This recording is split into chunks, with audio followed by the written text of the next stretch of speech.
Hey guys, this is Ron here, RA Quarter Horses 1. Excuse the noise, the dishwasher's going. Got the dehydrator going. Fig tree is overbearing as far as I'm concerned. I've already made fig jelly this year and now dehydrating some figs. And I still got figs running out of her ears. So I'm doing something different this time. I had never done. Of course, this looks like a mess, but it's figs. It's actually about 3 gallons of figs. 3 gallons of figs cut up and 2 5-pound bags of sugar. I decided I'm gonna make wine out of it, but I decided to cook it down. Figs don't have a lot of juice, not until they're just about rotten anyway, or extremely overripe. So I cooked it down so I could extract the juice out of it. I'm kind of concerned this might not have been a good thing. We'll see. I don't know if you've ever noticed, but I have, that when juice is cooked, it don't have this aroma that it does when it's fresh. And I know that's a major thing on wine, but maybe the aroma goes into the flavor, because you know you do have a whole lot of flavor when it's cooked. But anyway, I did cook it down so I could get some juice out of it. I'm gonna put it in my 5-gallon bucket. I got a strainer bag I'm gonna pour it into and let it set a few days with the yeast in it. But anyway, here it is, and it's, like I said, it looks like mush right now, and that's probably about what it is. But I'm gonna, like I said, I'm letting it cool off a little bit, and I'm gonna put it in the bucket and add some more cold water to it and make some fig wine. They say fig wine is really good. I've never tried it. But anyway, I'll show you in a few days what's going on with it. See ya. Hey guys, day 2. I pitched the yeast this morning. It was too hot yesterday after I cooked it to pitch the yeast, so I had to wait till this morning. So about 5 o'clock this morning I put the yeast in it and come in from work this evening, and it is fermenting. This is my fig wine. I got the dried figs out of the dehydrator, and I've got them in a Ziploc bag and stuck them in the freezer. So I've tried them. They're okay. They're not as sweet as I thought they would be. Kind of tastes like a corn chip, but they're not bad at all. But anyway, I just want to show y'all this, and I'll probably tomorrow, if I'll try to get a picture of it with the lid off, let y'all see what it looks like. Alright guys, I'll talk to y'all in a little while. Okay guys, let me see if I can get this other way. This is the second day of fermentation. I'm going to take the lid off, show y'all what I got. Oh look, that's a bag right here in the center. It's full of all crushed up apples. I mean, not apples, but boiled up figs and the rinds. If y'all will look around the sides, you'll see the CO2 coming up.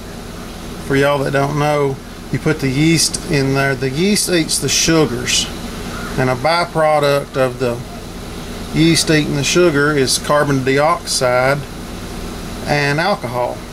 So as it's making alcohol, it's producing CO2, and that's where all the bubbles are coming from.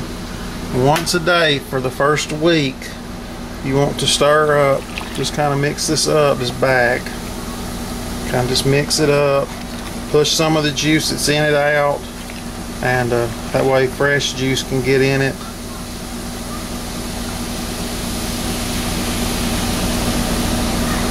As you can see, the bag don't look as nasty now. It's getting the yeast off of it.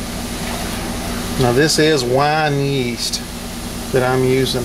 I got it from a homebrew shop, and it supposedly makes a better, smoother tasting wine. And this is not champagne yeast. Champagne yeast will ferment the figs all the way, all of the sugar out of it, and will make a real high alcohol content, somewhere between 13 and 16%, where with this regular wine yeast, it will only ferment it down to somewhere probably around 8 to 11, something like that, percent alcohol. So it's not as strong. Now you can, the only thing is if you use the champagne yeast, it does you have a stronger wine, but it's real dry, and you just about have to add some sugar water to it or something to sweeten it to where it actually tastes good. So this way I shouldn't have to do any of that. It's already it'll be already sweetened. But anyway, I'm just showing y'all what I got going, and put the airlock back on, and in just a few minutes that airlock will rise as soon as it builds up inside, the CO2 builds up inside the bucket. You snap the lid all the way back on. There it goes already. See, the CO2 is producing, and that's an airlock. It lets the CO2, pushes the CO2 out, any air that's in there out, where it's just a blanket of carbon dioxide covering the wine, and that protects it from getting any bad wild yeast or anything in it that make it taste bad, anything nasty. So anyway, there it goes. Just wanted to show y'all where we're at. Okay guys, here's the wine. We've transferred it to a carboy out of the bucket. It's been in the carboy now almost a week. As you can see, it's not really fermenting anymore. Now if you'll look, I'm sorry I'm moving around, the airlock is raised, but it's not thumping. The reason it is the way this bottle is made. It's not producing much carbon dioxide now, but it collects it the way the carboy is made up in this one area, and it'll actually sit like that with that airlock floating for many months. And by doing that during that period of time, you're letting all the yeast that's mixed in the wine and any particulates to fall to the bottom.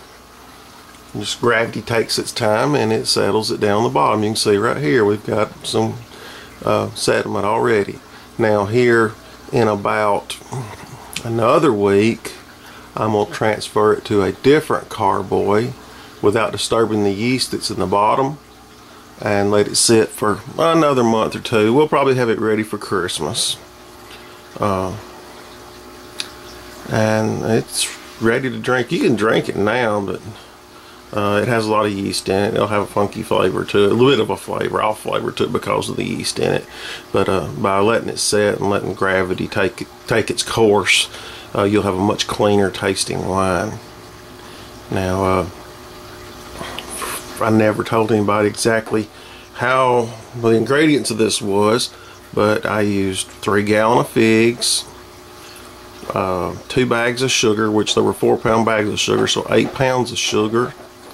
And I boiled this, and by boiling it, you don't have to add any of those it's metabisulfite, any of those chemicals that kills bacteria and stuff, because you're heating it and pasteurizing it, I guess you'd say, killing it all. So I'm first time I ever tried it like this, but anyway, we're trying it and see. That's what this all is an experiment, and that's all there is to it, guys. It's not hard. The main thing is sanitation. Everything has to be clean and sanitized. Sanitize the bucket before we use to sanitize the carboy, the airlocks, the plug, everything. And be careful, you know, even the spoon you stir it with has to be sanitized before you use it, because just dust in the air can have some bacteria on it, and it get in there in a real high sugar content place, and it will go crazy and make your wine or beer, whatever you're making, give it an extremely bad off flavor. Anyway, here it is, guys. I'm gonna let y'all go now. Y'all have a good day.